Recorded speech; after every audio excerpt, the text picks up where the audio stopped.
Hey there, my name is Rachael Killackey, and welcome to the Magdala podcast. We at Magdala know from experience that pornography, masturbation, and other sexual addictions are not just a guy problem. The need for women to be accompanied in the journey towards healing from addiction has gone sorely unmet, and that's why we're here. Magdala exists as a space where women can find hope, healing, and freedom alongside each other from sexual addiction. Our goal is to supply you with support, community, and accountability.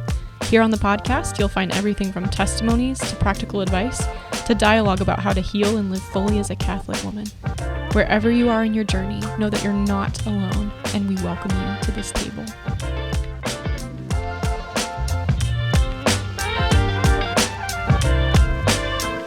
Hello, everybody, and welcome back to the Magdala podcast. I have Tommy, my hubby, back with me tonight. Edit that out. Hubby's not allowed, the word hubby is not allowed in our home typically. But anyway. It also rhymes with tubby, and I find that a personal offense because, listen, just because I have a wedding ring on does not mean that I'm automatically tubby, you know? Oh my I am Lord. a dad. I have a bod. That does not necessitate that I have a dad bod. Oh my gosh. Anyway, welcome back to the Magdala podcast, where we're going to continue our media series. I can't remember if this, I recorded a little blurb for the front of one of our recent episodes that we released, I think on fertility awareness, explaining myself for why we didn't continue the media series with part 2 right after part 1. It's because our daughter went through a sleep regression and she was not sleeping at all for about a week. And then she started to get back into a routine. So hence why we can record tonight. And we're actually recording continue. With the help of Lapro AIG. Lafroig. Select. So take note that this bottle has been selected. Mm-hmm. Yes, and to assist us tonight in our conversation about music and television in our media series part 2. So tonight we're going to be talking about music in recovery and how to, I guess, just be intentional about your music choices and how music can either hurt or help your recovery, and television as well, TV. It feels weird to say TV now because I feel like so few people actually watch cable TV anymore. It's all streaming services, but I think boomers still do it. Yeah. But people know what I'm talking about. People know what you're talking about. People know what I'm talking about. So we're going to talk about music and TV tonight. Yeah. With the help of there still are the, contingent of Americans who come home, turn on, flip on Fox News or CNN, and just kick pick back your poison. Yeah. Not I. Well, not anyway, we'll talk about why not we. I want to start with music. I feel like that's where we begin. So we actually had this question come up with the moderators, so with the small group leaders. We had not music, but the television discussion. But I think music relates closely, and I want to start there. So I think we should start with how music can help recovery, or should we start with how it can hurt it? We can start with the fact that in New York City, in Port Authority, where all the buses come in, they decided to play classical music around the clock to reduce crime, and it worked. Not saying Port Authority is crimeless, but that's a very interesting thing where if you go to Port Authority in New York City, they are playing classical music around the clock. Okay, but why do you think that reduced crime? I'm also probably overpronouncing my P's right now. I realized I was not. I need a pop stopper on my microphone really bad. Pop stopper. I think that the most simple answer is that music affects your soul, and then the follow-up question is, does it affect your soul for good or ill? Mm-hmm. And so, I would just presume that in the case of Port Authority and classical music, that would be for good. Maybe there's some rather intense Beethoven that maybe would get the stir up your wrath. Good word. Beethoven's fifth. No. Anyway. So, don't play that one. Oh my gosh. But there's a tranquility in the music and the notes, and I think that reflects a tranquility, or you have a desire to maybe it's placebo, maybe not placebo. I don't know what the right word would be, but it's just a natural affect with an A on your soul, and then you want to kind of in a sense mimic it. Yeah. I mean, the same way rock music, you want headbang, or like when you have like death metal music, like all you really can do is just create a mosh pit. And then when there's a mosh pit that's just like raging and screaming and kind of chaotic, and maybe there's some like, just, then just some Dionysus stuff going on. Then oh my gosh, you're probably just listening to your body's cues. But the question is, why does my body have these cues? Like, why do I want to feel a piece of certain music pumped up by other music? I mean, the bottom line obviously is that music affects you. So the question is, like, how does it affect you? And then are they all the same or neutral, or should you give some of those thought or consideration? Did we already talk about this? Or no, did we? I think we kind of touched on in the first episode a little bit, but yeah. we're going to lead into a larger conversation. So yeah. I think we tabled it. I think I would argue that music, I want to say TV is more important to recovery and filtering your television. I think it is.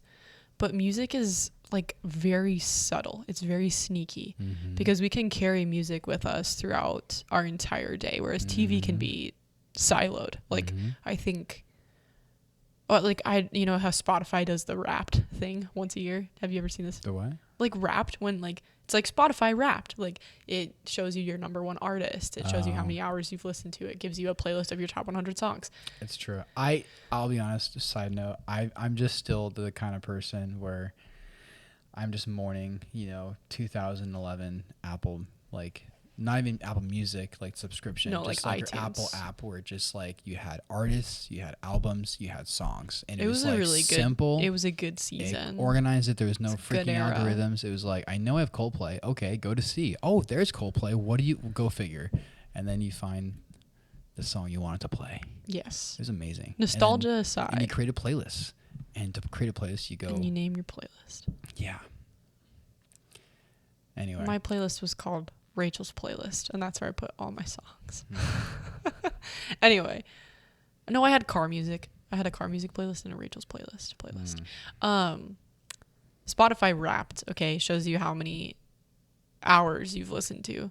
I listened to over 20,000 hours of music in 2022. That's scary. Is it? That's a lot. Is it scary? Well, okay. How many hours are in a year? Ooh. I don't know. I can't answer this either. But okay, but what I'm trying to say is like we can, I think, have a different conversation another time, probably off microphone, about streaming and what it can do to music. I get it. But what that illustrates is like I can have music playing right at any time of day. I can play it on a walk. I can play it while I'm working out. I can play it while I'm working. I can play it while I'm cooking dinner. Like we play music sometimes in our house just like while we're cleaning or just being. So I think arguably music is going to accompany you in recovery more than TV will. So I think it's important to make sure that it is elevating the soul. I was thinking how cool it is that like it's pretty, what's the right word to say? Like we know that our passions are not bad, that our passions are like, I'm not going to call them like, the passions are good, but they're disordered. So you have to like, order them. But that the Christian life is not one where you just like destroy your passions and you want numbness and white knuckling and all the rest. Like you want to be fully alive, but that means fully ordered. But I was just thinking how cool it is where it's like, you talk about sin and like, oh, sin, it weakens the will, it disorders the passions, it clouds the intellect, and all these things affect us, and it hurts us, and it slowly drags us down into habituation and vice. But then then you have grace, which kind of reverses all that. It like helps, like through God's free gift of himself, he's helping prompt us and like healing the passions and ordering the passions and making us like desire God more, like clearing our intellect to see things more better, to love the good a little more. Where was I going with this? I guess just with music, where it's like, it's like, there's Lectio Divina, where you read scripture, and there's also this newer thing called a Visio Divina. It's maybe not that new, but some people have been popularizing it, where it's a Visio Divina, like recognizing the healing of the imagination. But so also just think of, I don't know, Audio Divina. We got to come up with a better name than that. Audioso video. Make it Latin. Latinify. There's got to be an app for that. Latinify. Oh my gosh. Latify. What were you playing the other night when it was the Catholic card game? Oh yeah. Yeah, we were playing the Catholic card game at a Christmas party, and it was like, you might be a pretentious Catholic if, like, and that's like the subject card, and you had to like, each player submits their like description card or whatever, and then one gets picked, and somebody said like, you might be a pretentious Catholic if you have a Latin sign off on your email, and like everybody around the table just sighed, because yours is the most of them laughed as if they don't do it. I do it. There it is. I again. do. I do it.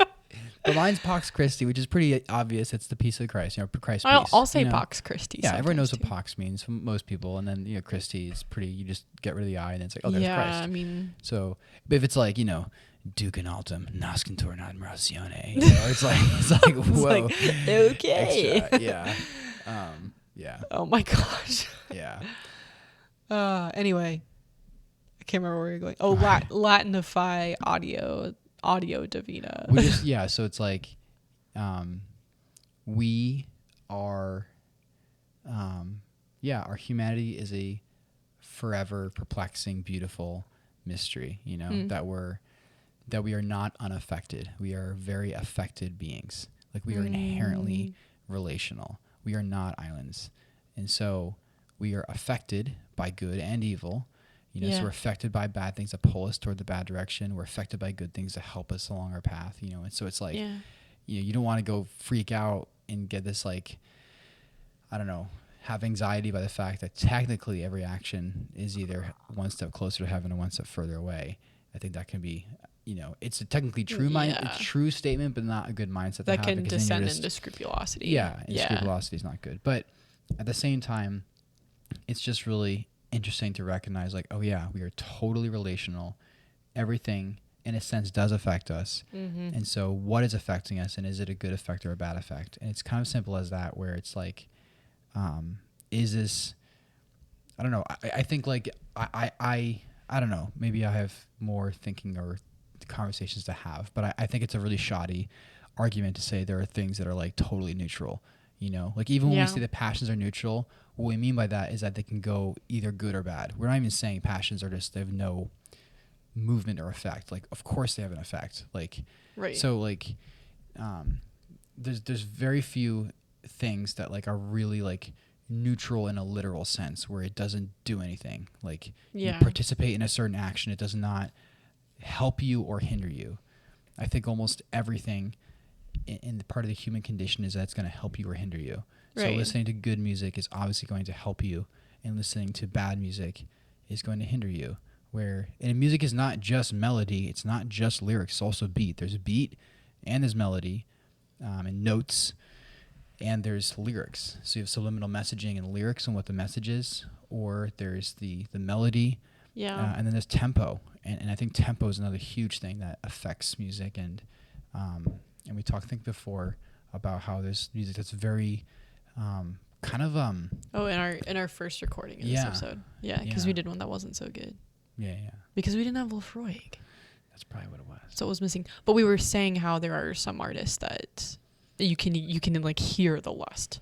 Yeah, like you can like literally hear it. It's in the tempo. It's not even necessarily the melody. Yeah, it's not in the lyrics. It's verifiably not in the lyrics. In some cases it's obvious. Some cases it's all of it. Yeah. But like, but even like, so it's like they say like, oh, most songs are, in some ways, sexually promiscuous or suggestive, and then you're like, oh well, these ones aren't. But then even those ones, sometimes you look at it and you're like, well, honestly, the tempo, it's got like a suggestiveness about it, and that's like, or there's even like, anyway, it's a shame, but that is done. Yeah. And I'm thinking of Father Andrew's homily on Sunday in Mass. He did this whole thing. This is a wonderful young priest here in Tampa, but he said, like, he was talking about getting to the root of sin and diving into like your thought life, basically the life of your mind, and how thought becomes action, action becomes habit. What was it? Habit becomes character, character becomes destiny. Yeah. Yeah.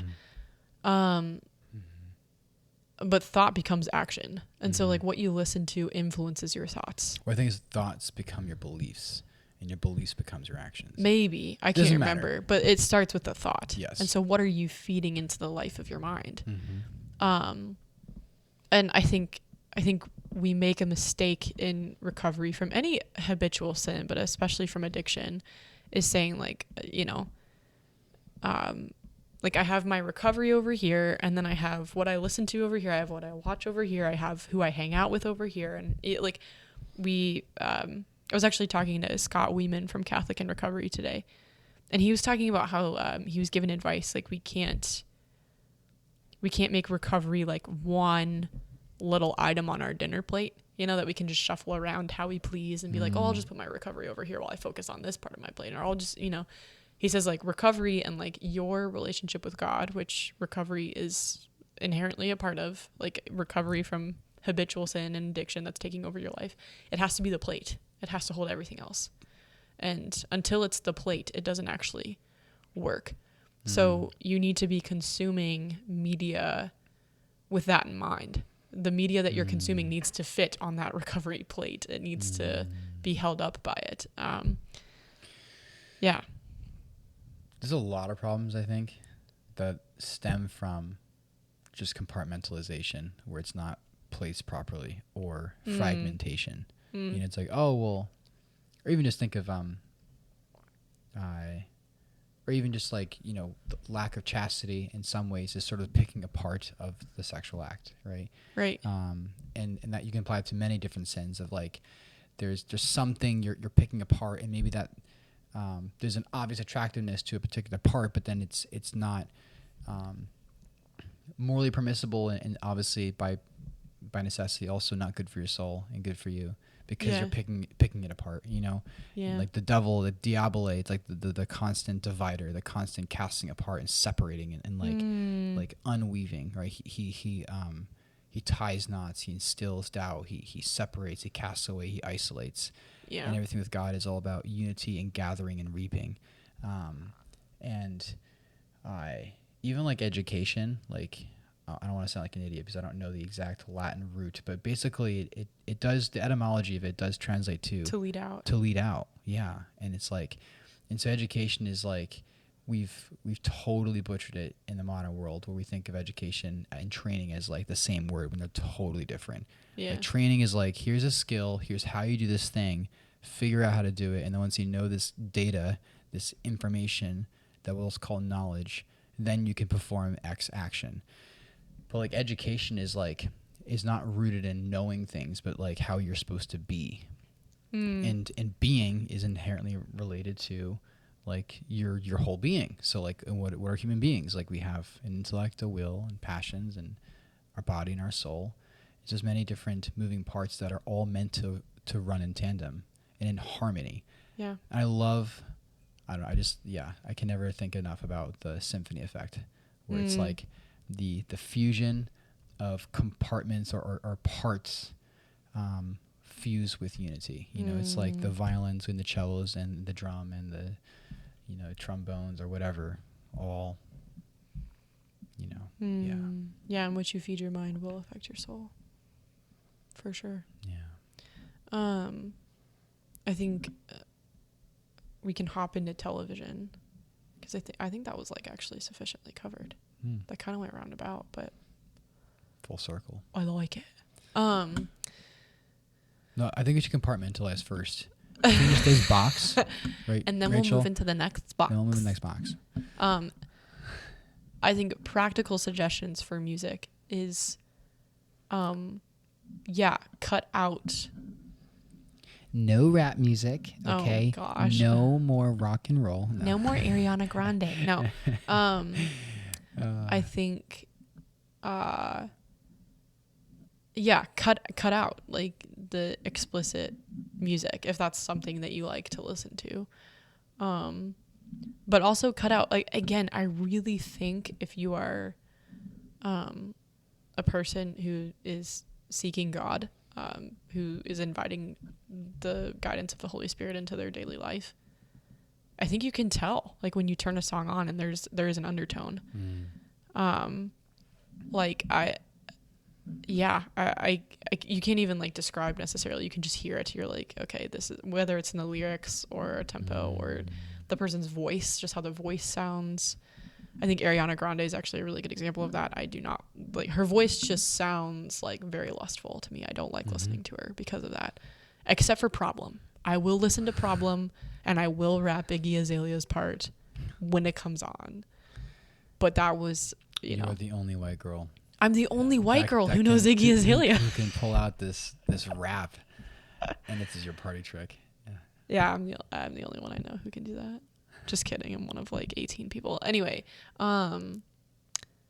yes, cutting out explicit music, but not just cutting out. It's like pursuing good media. Like pursue music that fills the soul.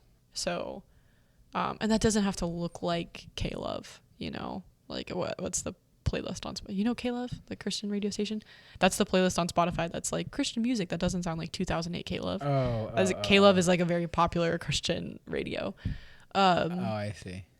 Yeah, it doesn't have to be like explicitly Christian music. It just has to be good. It has to be beautiful. Human, you know? Human, classical music. Yeah. And I would also argue like human, like really good music doesn't have to necessarily be free of like language or like problems, like wrestling. Like you're a big fan of 21 Pilots. We're both big fans of 21 Pilots, but Tommy takes 21 Pilots fan to a new level. Like they're a band that wrestles with like very deep human issues. Like their music isn't problematic, like, but it is like dark in the sense that you're wrestling with a lot of darkness in their lyrics. So I don't think good and beautiful music is necessarily free of like human suffering or darkness or like those things. But there's a difference between darkness that you're wrestling with for the sake of coming into the light and just plain like follow me into nothingness, you know? Well, I mean, I think you could expand on what do we mean by when we say like human music.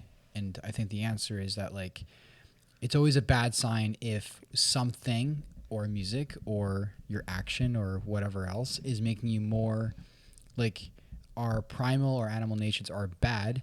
But if we're pulling ourselves down to those what you call base desires, you know, like appetite and, you know, like I don't know, like, you know, appetites, you know, and those are, but there's also like supernatural appetites and those are good. Like, and so it's, what am I trying to say? Like whenever there's like a movement downward, let's put it that way, to just your animal nature, that's usually a bad sign. Right. And whenever there's a movement upward, to your supernatural nature, that's a good thing. Like that is like one of the most beautiful things about being human is that there's a quote, I believe by John Senior, and he says, "There's something very inhuman by cutting us off from the earth from whence we come, and the stars, the moon, and the heavens from whence we're to go."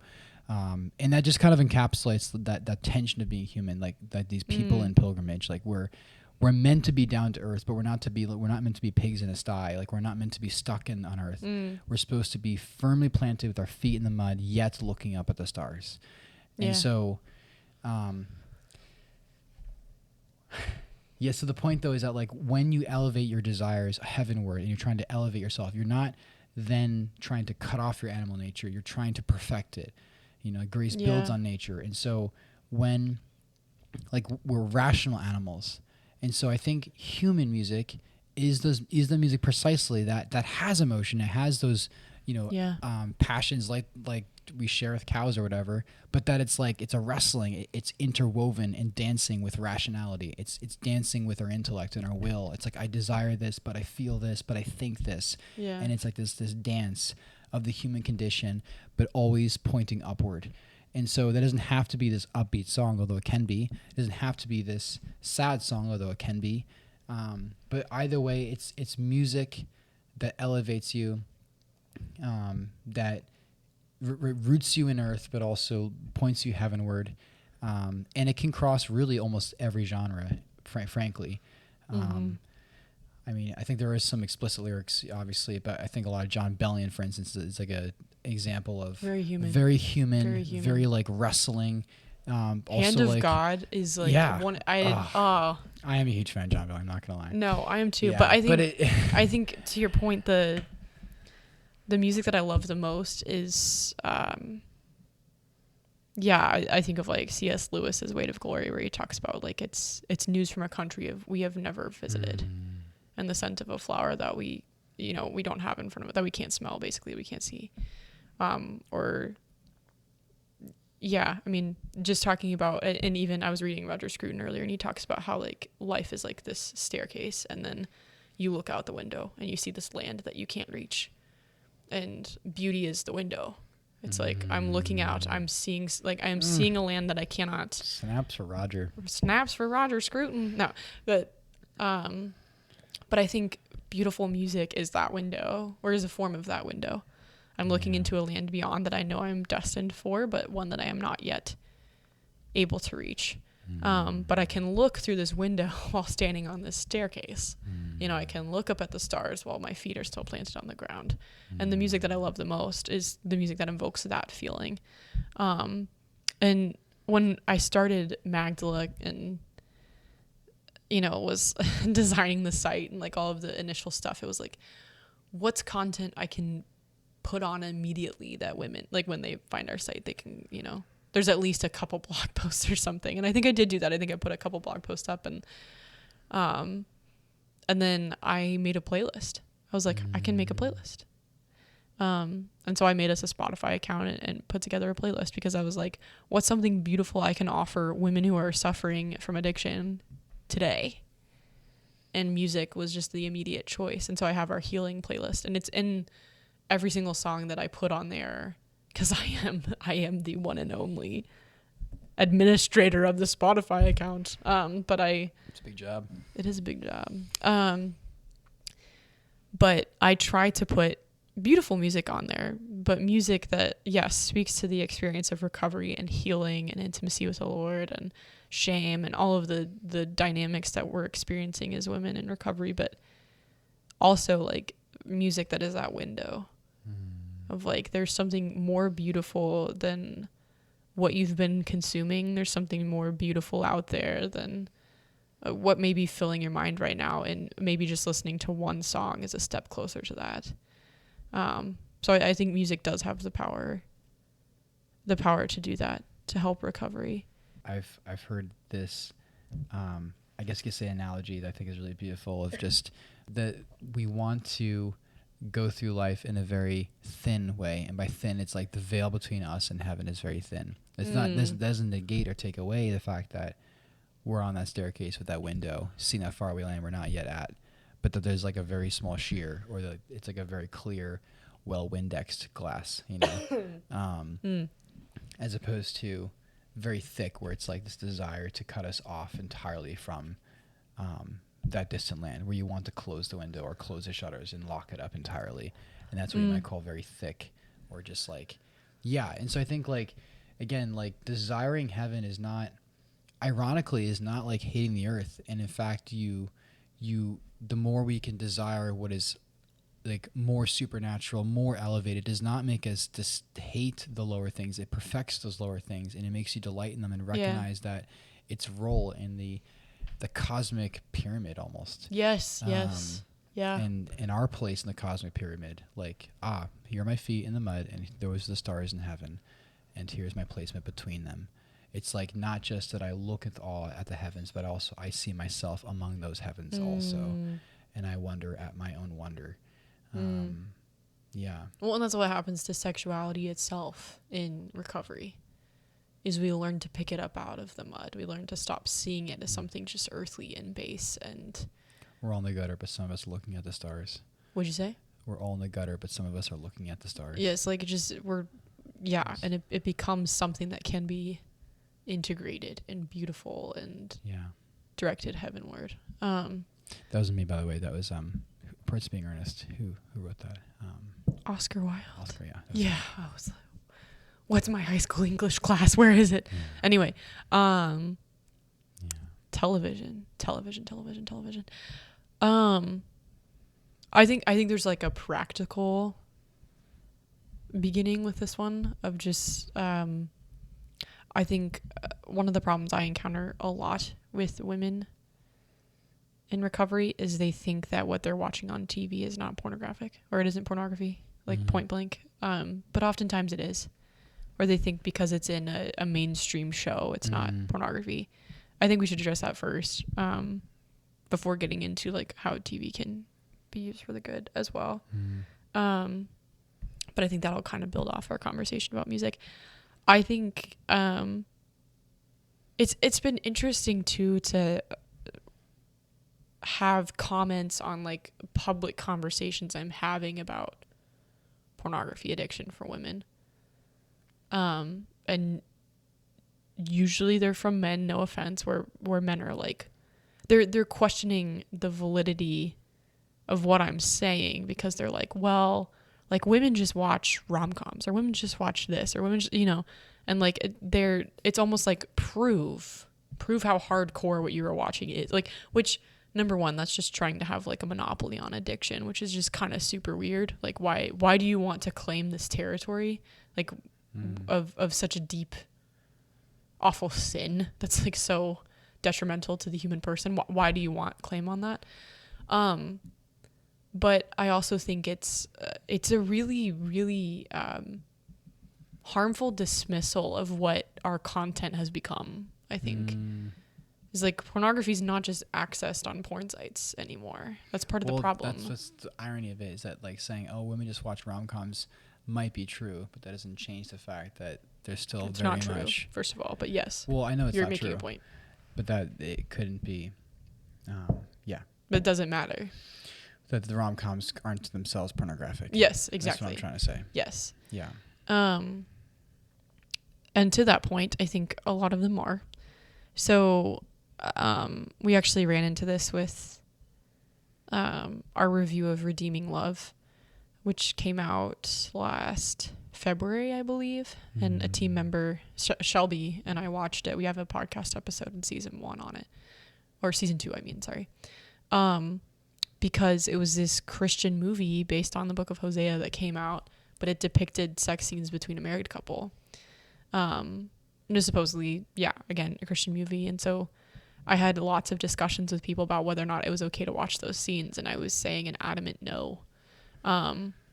But because it was in a movie, people felt like they had a free pass.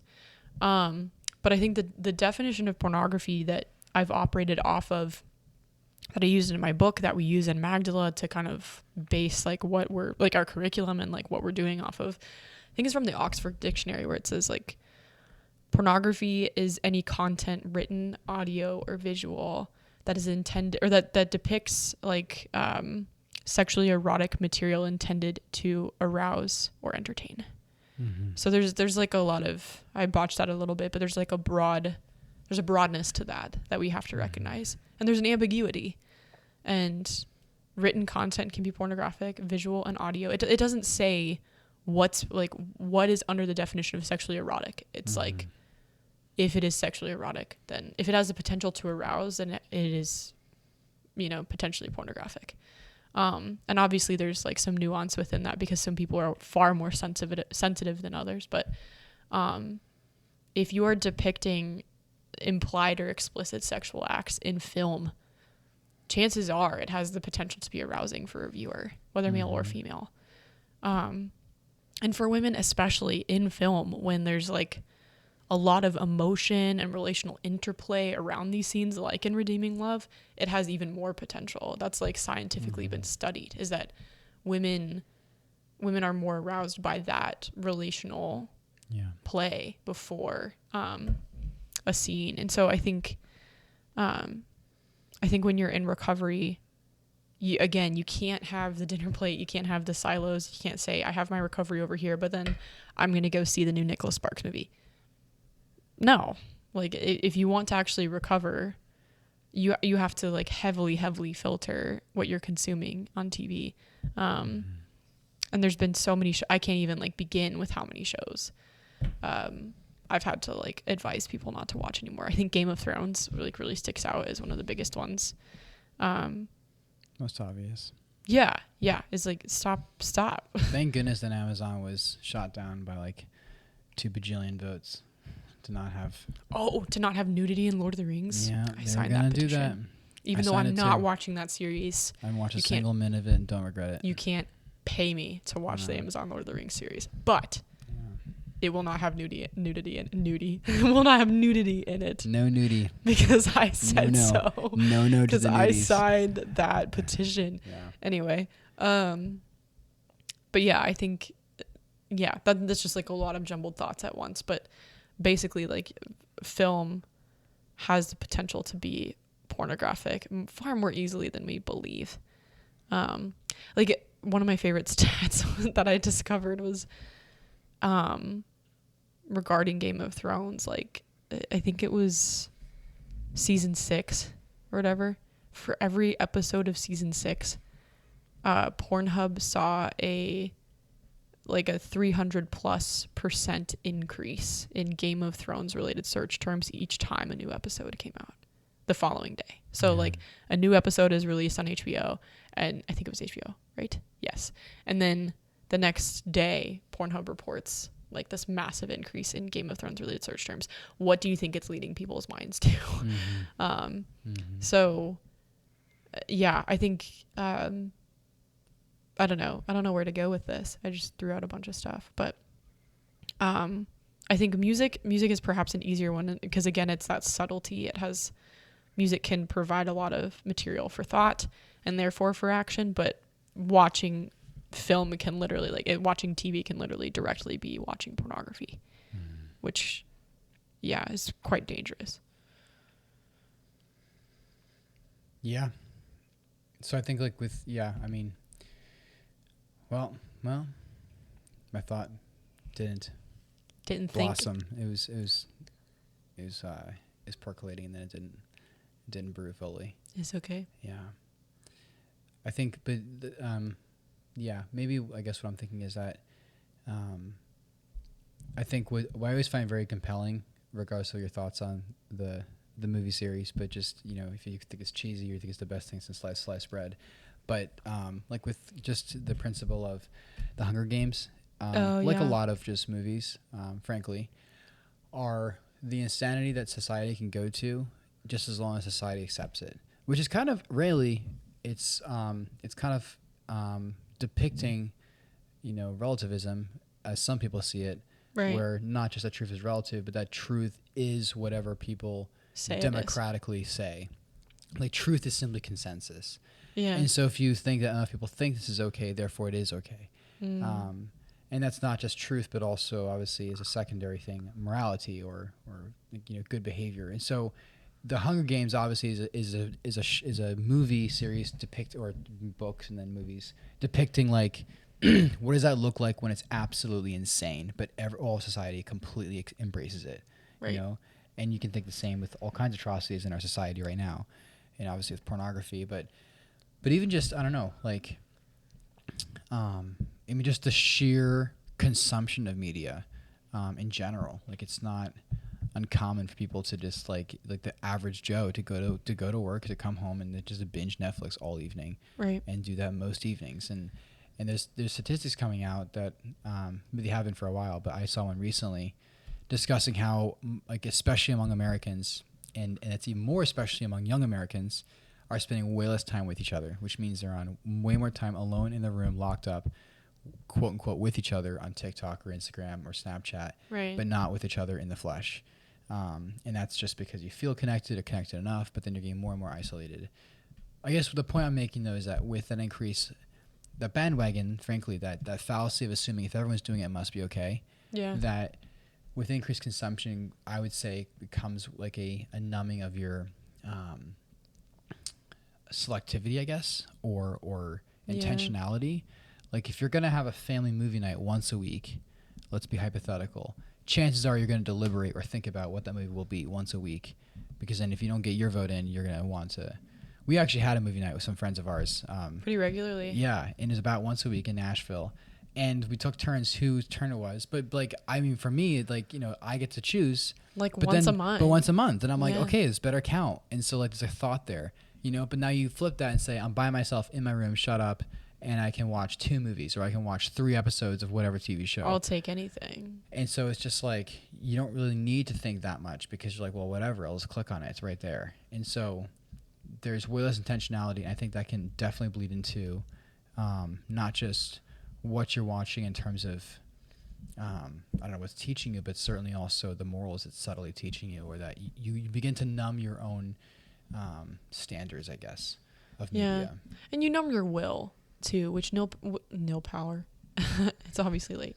Willpower is already numbed in addiction. That's one of the hallmarks that Gerald May points out about addiction is the loss of willpower, Dr. Gerald May. And yeah, and I mean Netflix and Hulu, like all of them, just like the whole next episode saying it's like starting in 5 seconds. They know your will is weak. We are human, so they're preying upon that. They want your time. Like the CEO of Netflix had that quote where he said that their greatest competitor is sleep. Like Netflix makes money off of your time. Hulu makes money off of your time. All of these streaming services make money off of your time. So I think we have to be careful, even like beyond the content that you're watching with TV. We have to be careful with the escapism that comes, even if like you're not watching something pornographic, or you're not watching something scandalous, or even like somewhat racy. Like say you're watching The Great British Baking Show, okay? Like still, if you can't control how much of The Great British Baking Show, is it The Great British Baking Show? That you're watching. If you can't control how much of that we don't have a TV. I know. We're going to talk about that in a second. But if we can't control how much of that we're watching, then like good luck recovering from addiction. Like you're not helping yourself. Like again, it's about like the plate. You have to build your willpower in every other area of your life. That's why in recovery, doing things that are difficult, that cause you to discipline yourself, like exercise or daily prayer, or keeping your house clean, like things like keeping yourself in order is part of what helps you recover. It's because you're disciplining yourself, you're refining your will. But if you're weakening your will in other areas, like you can't expect your will to be growing in resistance to pornography or masturbation or whatever sexual compulsion or addiction you're struggling with. So beyond that, beyond just what you're watching, I think it's like the very act of consuming too much TV also has to be watched for, and doing it in isolation. I think if you're struggling, especially with watching explicit content, like I've known several women in recovery. I even had like a season myself where you don't watch movies unless it's with another person, because you're unlikely to watch something sketchy like if you're sitting with another person. If you are watching something sketchy with a friend, that's weird, and don't have that friend. That's a bad friend. But maybe that's too blunt. No, I don't think it is actually. That's a bad friend. But yeah, I think it's not I guess just not just the content itself. Like it's the act of watching. So again, watching with other people helps you have self-control, because again, binge watching with a friend is unlikely.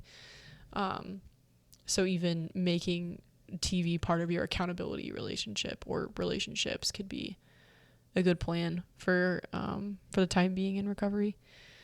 But we don't have a TV in the Killackey home. This is the question that the moderators asked, is like, what does television look like? They were asking, I think the Magdala leadership team specifically. I can't remember what happened, or maybe they asked me individually. I can't remember if it was a DM from one of the moderators. Anyway, regardless of how it was asked, it was like, what does TV look like in our home now? And it looks like not being there. I mean, in fairness, like we have laptops, and so we can stream something if you want. The same way it's like we have no telephone. Yeah, we have no landline, but we have cell phones. Although we got light phones, and those are sweet. That's episode 3 is the smartphone. Yeah, I mean, I don't know. I don't want to change the topic, but like, I mean, do people pause to recognize that mantles are over fireplaces, right? And most, I would say, a lot of houses, maybe most, especially most old houses, have fireplaces, right, to heat a house, or for decoration or leisure. But then, like, above the mantle usually was pictures of family, pictures even like of like, oh, that's my grandfather, my great grandfather, like whatever. Like you can joke about the old, times of antiquity or something, but like there's something real there. And now most mantelpieces have a massive plasma TV above it. Yeah, or the living said about like the prominence of the fireplace as the center of communal life, and what are you looking to? What is the epicenter of your living space? Do I look up at my heritage, where I came from, or am I looking to entertainment? And I think that kind of non-verbally says a lot about where we are now. Yeah. And the above the fireplace, like in, I think, is it the Victorian era? Well, it was a place of honor. Like it's heritage, but it was also like a place of honor to have somebody above there. That's why like you also can have like a crucifix up there. It's like it is a place of honor. It's a place of prominence. Yeah, prominence. Or actually, honor. a lot of portraits, in fact, are of the gentleman putting his right arm on the mantelpiece. Right. He's like, I am Billy Jr., but above me, I am master of this home. And this is the oil painting of the mirror. Oh my gosh. This is the picture of the picture, which one day will have a picture of me leaning on the mantle. Anyway, I think the living spaces, communal spaces being built around TV is kind of alarming. But I think we don't have TV for several reasons, and I think it's possible for several reasons. One, like, I don't think it should sound like we're like tooting our own horns. Like, we don't have a TV. Like, aren't we great? Like, we can still stream on our laptops. We have a projector that we like to use if we want.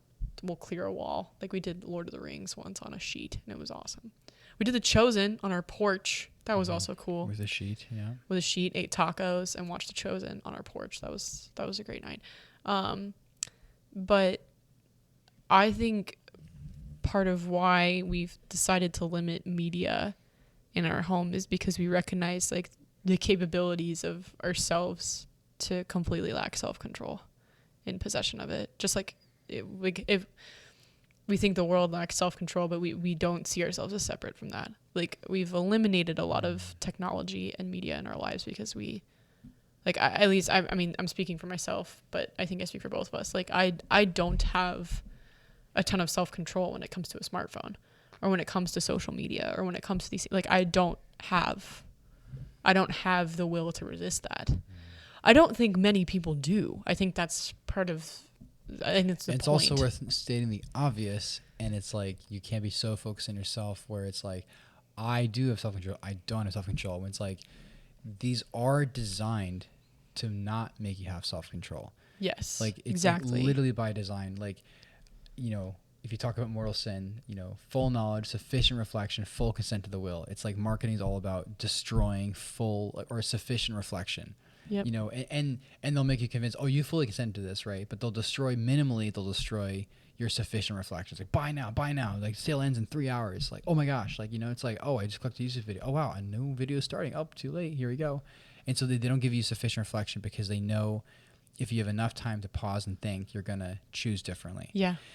And so I think it's just worth noting that these things are literally designed to be addictive and that we know it and we say we know it. It's like, oh, yeah, we all know that Facebook's trying to make us hooked, or so is Instagram or TikTok, blah, blah, blah.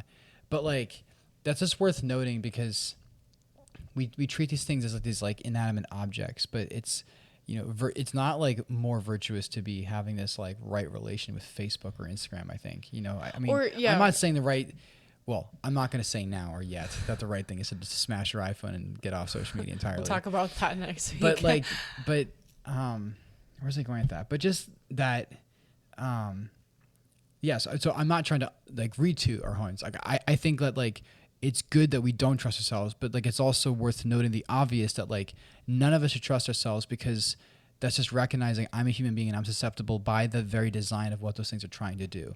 So well, like, yeah. Netflix, like good luck standing up to a company that has a team of like marketing professionals, engineers, design professionals, and psychologists all teaming up to gain your time. That is their goal. And change your behavior ultimately. And change your behavior ultimately. Yeah. Yes. Jaron Lanier is really good on that. But like good luck standing up to them. But so I think I enjoy not having a TV in our home. Like our living room just full of books. And I love that. I highly recommend that. But I think Again, because that's not like a horn tooting thing, but it's like I know that I need to fill my time with something other than media, and I will still turn to TV way too much. You're much better about it than I. Like, I'll still like stream on my laptop far too much, especially because I'm at home. But if books are the center of like our communal living space, then I will more likely reach for a book. Like, it gives me that More much more cues. help, that much more cues, because my will is weak and I need those cues. Well, we know this family that are very dear to us in Nashville, and they have this, like, I don't want to say policy, but they've built a habit as a family that when, you know, they're finishing up dinner and it's not quite ready, and the kids maybe would be tempted to be like, "Mommy, I'm hungry. When's dinner?" You know, and they or whatever, but they would have vegetables and like dip or whatever on the table, and they put it out, and they just, by the nature of the kids who want to complain and like, well, there's the food, so start snacking, they just built this habit of like enjoying the vegetables, and that's like, particularly for children, is kind of hard. And so, but like, there's no reason why we really need to dislike vegetables. I mean, I think you could objectively say a delicious brownie is, you know, more enjoyable with the sugar content than like a carrot, but like carrot also has sugar, right? And I think a lot of we sell ourselves short, where it's like, oh, no kid's gonna love a carrot. It's like, well, no, bullcrap. Like, there's gonna be plenty of kids who, if they're given the opportunity to train themselves a little bit, they're gonna recognize carrots are delicious.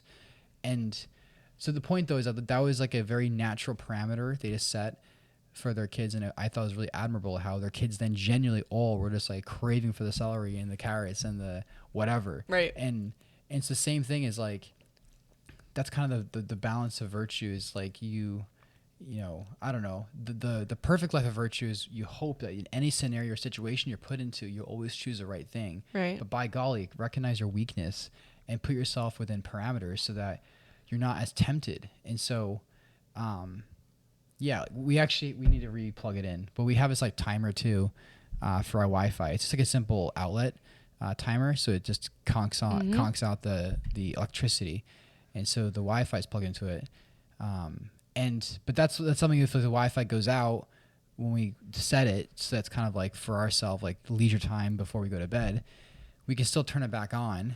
And it's not like we're trying to be Luddites or just complete cavemen, but it is like that little nudge is like, okay, yeah, right, we should be powering down, and why are we both scrolling on our computers or checking work email when we shouldn't be? Right. And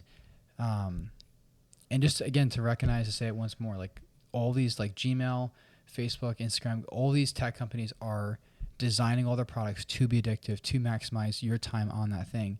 And and the best way to fight back is not be like, oh, I will have better willpower. It's like, they don't care about your willpower. They'll care if you're not on it, though. Yeah. So like, I think sometimes the temperate thing to do sometimes is just the lack of it, or just to not put yourself in that occasion so often. Well, and that's what I was about to say, is like, it's not weak to delete Netflix for the time being, or permanently. You'd be more virtuous if you had Netflix and you only watched it twice a month, and then you're the quintessential virtuous person. Yes, you are the one person who can I'm not stand saying up that's to bad, Netflix. but I'm saying a lot of people believe that they are not, they're weak, that I can't have Netflix, I'm too addicted, man, I'm going to delete it, but I know it's not the most virtuous thing. I'm going to get Netflix back, I promise. And then I'm going to have right relation with Netflix in the Garden of Eden, baby. I think that's BS. I think something that's designed to be addictive, you can't have right relation with, which is what you're saying. Yes, that's what I'm saying. Thank you. You're welcome. Yeah. And we'll talk about that more in our smartphone episode. But yeah, like something that is designed to be addictive, you're going to have a hard time coming into right relation with.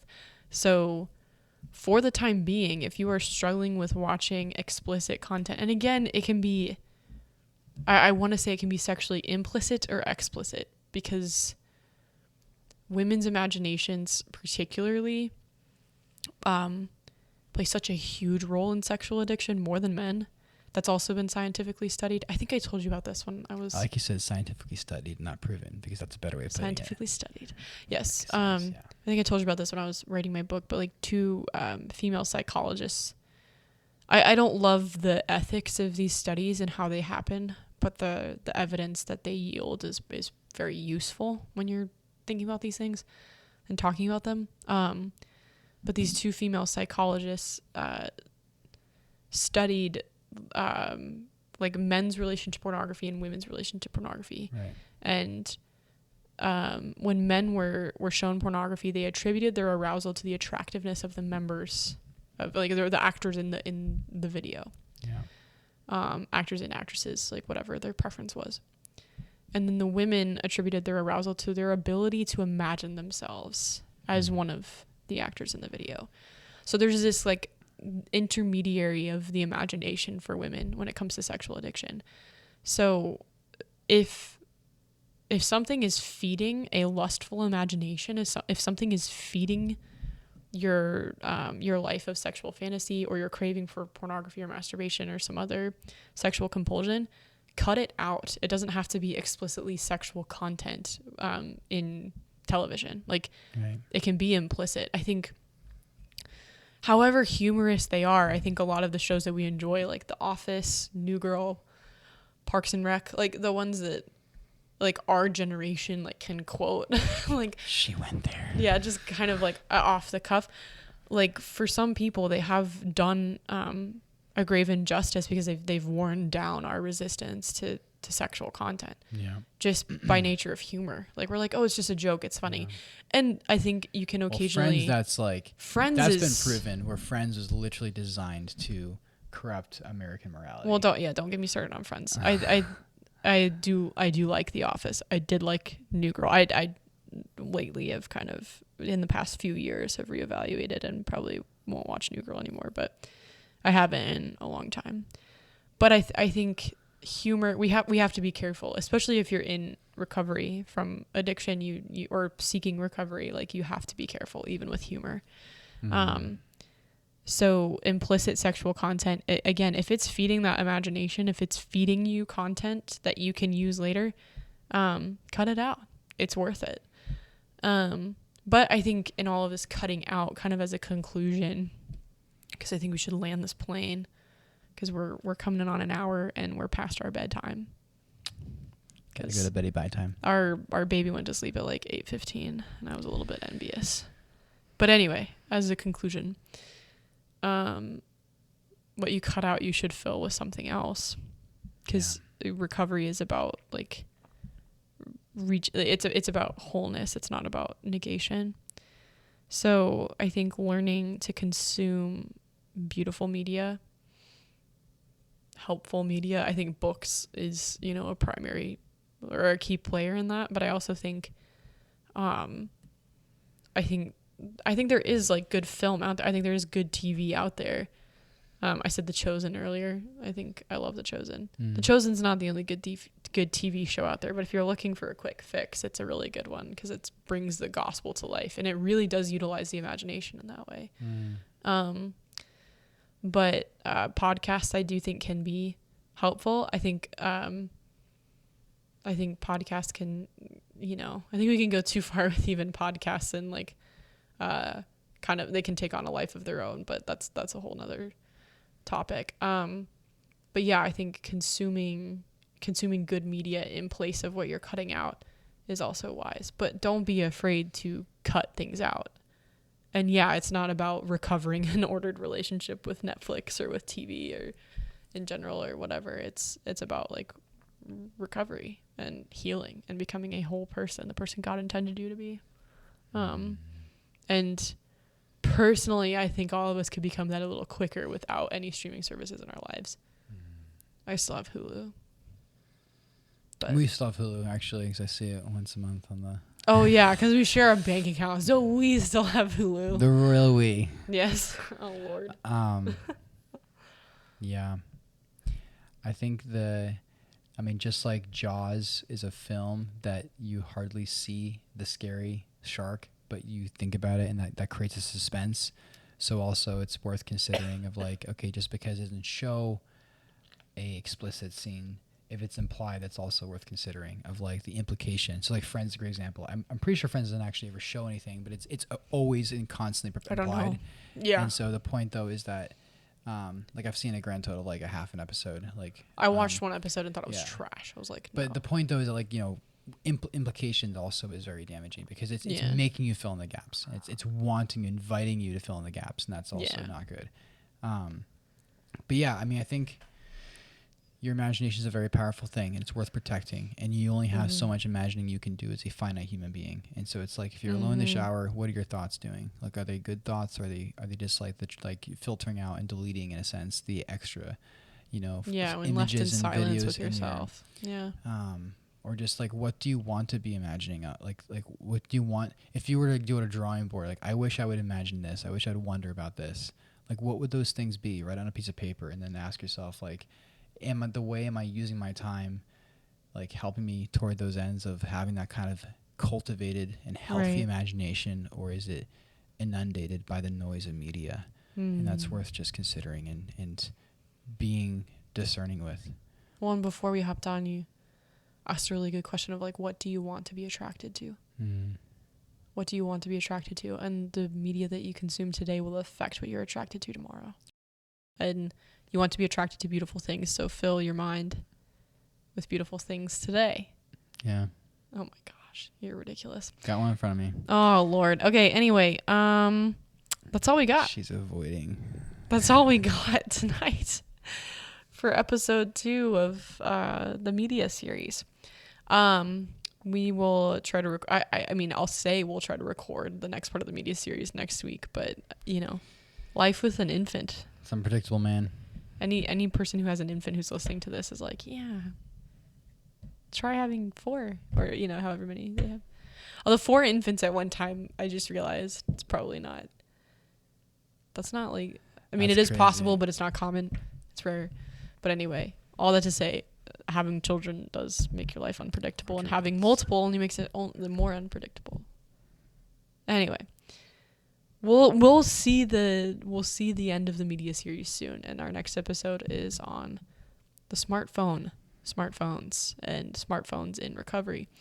So stay tuned for that episode coming to you soon. But in the meantime, and then kind of as a precursor to our smartphone conversation, if you would like to consider a light phone, we are a light phone affiliate, so we get a small commission fee for every phone sold through Magdala's code. So it's kind of a subtle way to support us and also support yourself by getting a light phone, but more to come on that discussion, but that link is also in the show notes. As always, if you are a woman in need of a community in which to safely recover and heal, and become closer to Jesus in the process, our small groups waitlist is open, and the link is below. That's the same link that you can use if you would like to consider becoming a small group leader. So if you're a woman who has experienced sexual sin and healing from that sin, and kind of that ongoing journey with the Lord, we would love to have you consider leading a small group. And you can fill out the form at the link below.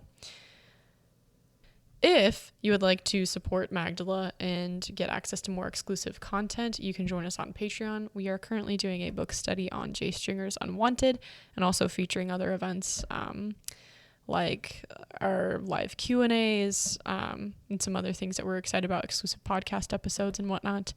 We're also going to be launching a very special kind of inside community with our patrons. So just a place to kind of regularly communicate about these things. You also get to support Magdala financially through Patreon, which is a huge help to us as well. But other than that, Covenant Eyes. I always forget to say Covenant Eyes. If you need Covenant Eyes, use our code Magdala for a discount. That will be in the show notes. And then in our next few episodes, we will have recommendations for good media in the show notes as well. So stay tuned for our next episodes in the media series, and we'll catch you on the flip side. Sweet. So long. Thanks for joining the conversation today on the Magdala podcast. If you want to learn more, join a support group with other women on the journey, or find more content, visit magdalaministries.org. If you want to continue to be a part of the conversation, like, subscribe, and share this podcast. But most importantly, wherever you are in the journey of healing, know that you're not alone and you don't have to hide anymore. We're excited to welcome you to the table next time. God bless.